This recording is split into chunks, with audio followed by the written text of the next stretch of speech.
This is Matthew Cratter from Bitcoin University, and today I wanted to talk about what I'm calling decentralization theater. We're going to be talking about XRP, Ethereum, and Chainlink. And by decentralization theater, I mean DINO, decentralized in name only. These are protocols that claim to be decentralized, but when you look into it, they are not decentralized. And just asserting that something is decentralized, if you're a founder, does not necessarily make it true. So what does decentralized actually mean when it comes to Bitcoin and cryptocurrencies? Does it mean having nodes scattered all around the world in every country? Not necessarily. For example, if I start Bitcoin University Coin, which I will never do, and I put nodes in every country on Earth, I can pretend it's decentralized. I can say there are nodes in every country on Earth, but it's not at all decentralized, because in a situation like that, I would be in control of all the nodes and I'd be choosing which software they run. So that supposedly decentralized consensus of the network, of the Bitcoin University Coin network, would collapse down to one, which would just be me. So it's not enough to just scatter your nodes or your miners or your validators around the globe. You need the consensus to be truly decentralized enough such that no one person or small group of insiders is in charge or can unilaterally change the protocol. This is what true decentralization is. Decentralization theater is just asserting that it's true.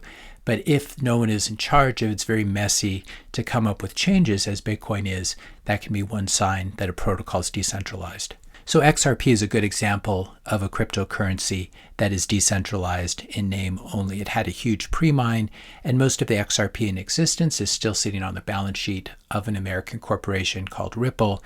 This is the same corporation that publishes what's called a UNL, a unique node list, and the XRP network naturally privileges nodes that have been hand-selected by Ripple in this way. So XRP is a great example of decentralization theater. So is Ethereum.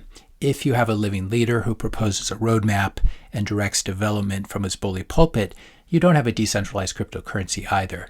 If you have a roadmap like this with a leader, you have Vitalik talking about the surge and the verge and the purge and the splurge, all following the merge. If you're enjoying this video so far, I just ask you to hit that subscribe button, hit the like button, leave a comment, leave a question, leave a suggestion for a future video. Also tell a friend about the channel. That would really help out.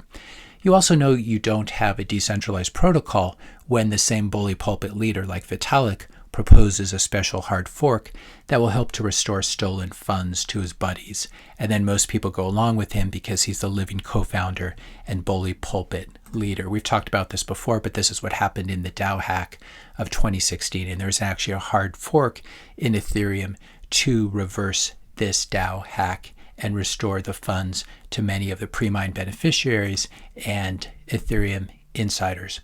You also don't have a decentralized cryptocurrency when the living founder says that it's too centralized, and thus he's going to take action using his centralized leadership, ironically, to make it quote-unquote more decentralized. This is what Vitalik has been saying lately. He's very worried, as he should be, about the concentration of staking in pools like Lido Finance, for example. And so, of course, as the bully pulpit leader and the lead developer, he's telling people what he thinks should happen and how the protocol should be changed. Even before Lido Finance, Ethereum was suffering from centralization and censorship. We've referred to this many times, but just over the last 30 days, for example, 38% of Ethereum blocks have been enforcing U.S. government, U.S. Treasury, OFAC compliance. They're actively censoring transactions in order to make the US government happy. And it looks like the Celsius network, Bitfinex, Binance, these are some of the top offenders here. The problem now is with these liquid staking protocols like Lido, they now control 32% of the staked Ether, which is quite worrisome. Vitalik's right to be worried because it's only a matter of time until Lido faces US government or other government action and is forced to also start censoring Ethereum transactions. This is because Lido is owned by venture capitalists who must answer to US government and regulators. We can see here from the Crunchbase page for Lido that it has investors like Dragonfly Capital and Andreessen Horowitz, which is probably the most well-known venture capital firm in the US. And Andreessen Horowitz must answer to regulators. So this is a huge attack vector, not just for Lido Finance, but for Ethereum, which now relies on proof of stake. And what's funny to see is even the Ethereum Foundation insiders are starting to freak out, as we can see here from Danny Ryan of the Ethereum Foundation calling Lido Finance a corporatization, a centralization, and a system threat of Ethereum. He says, what happens when a regulator realizes that 3 people control the vote? I got 3 doors to knock on. Easy. I want to thank Predator for preparing this video. We'll just listen to the very beginning of it. Lido or some similar protocol that short circuits the economics and essentially forms a cartel, shoves a governance token owned by a bunch of VCs into the center of the protocol is like a systemic threat to Ethereum. It's like clearly one of the biggest systemic threats. Most of these. What's funny about that is that's not a Bitcoin maxi speaking. That's an actual insider at the Ethereum Foundation. And Ethereum moving from proof of work to proof of stake will certainly go down into history. It go down in history as one of the greatest blunders that anyone has ever made.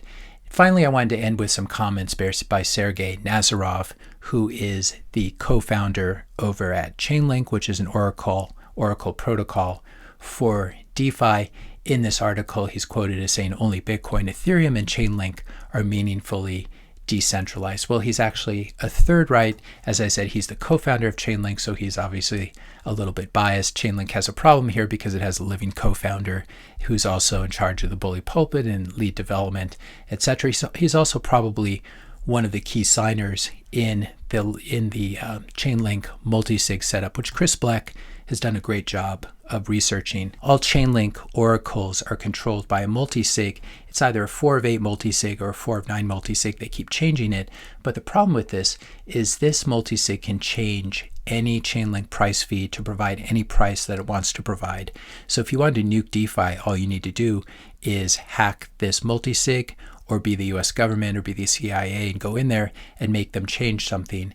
And what can happen is they can automatically change the price of Ethereum or other cryptocurrencies or other DeFi protocols to 0 or infinity or something like this. And in the process, blow up all of DeFi, which relies very, very heavily on Chainlink price oracles. Here's another tweet from Chris Black pointing out that every Chainlink oracle smart contract is owned by a 4 of 9 multisig. Nobody knows who has the keys, so I'm willing to bet that Sergey Nazarov has a couple of them. The multisig can change any price on any oracle at any moment with no notice. It can set all of its oracles to 0 instantaneously if it wants. This is the very definition of DINO, of decentralization in name only. Chris Black goes on to point out there's so much noise created by anon frog shells whenever I mention Chainlink. This is the only thing you need to know. Chainlink can nuke DeFi with one transaction from its multisig. This is a fact that you'll never see the amphibian scammers refute because it's just plain true. So it really takes a lot of nerve for someone like Nazarov to pretend that Chainlink is meaningfully decentralized when he knows that it clearly is not.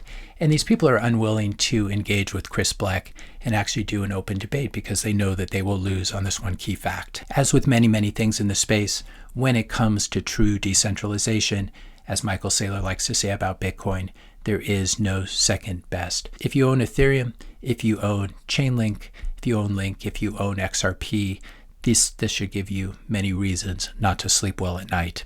If you enjoyed this video, be sure to hit that subscribe and like buttons. Hit the notification bell if you want to be notified when I publish my next video. And let me know your questions and comments in the comment section below. Thanks a lot for watching, and I'll see you in the next video.